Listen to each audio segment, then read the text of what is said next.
কল্পনাৰ সিপাৰে থকা পৃথিৱীখনৰ কথা কম আজি সকলো খুলি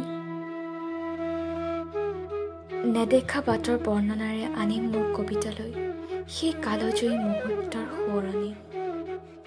এই ধৰণিত নঘটা কাহিনী বহু যুগৰে যে পুৰণি, চকুৰে চকুৰ মিলন ঘটা সেই জীপাল ভালপোৱাৰ এক শিহৰি যোৱা মূৰ্ত ছবি।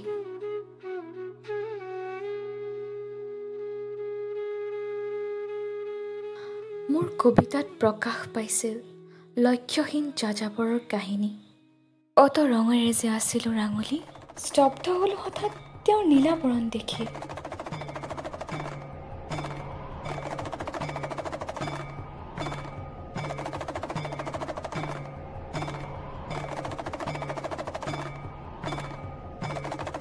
হাতত ত্ৰিশূল, চকুত প্ৰেম, জটাৰে বৈ আছিল গংগা নদী। ডাৱৰৰ মাজত দেখা দিছিল তেওঁ, মোৰেই যেন অপেক্ষাত আছিল তেওঁ থিয় দি। ৰঙা বেলি আঁকি দিছিল তেওঁ মোক কপালত, দিছিল মোক ভালপোৱাৰ প্ৰতিশ্ৰুতি। ছিঙি দিলোঁ সকলো মোহৰ বান্ধো, সঁপিলোঁ মোৰ জীৱন তেওঁৰ চৰণতে শিৰ ৰাখি।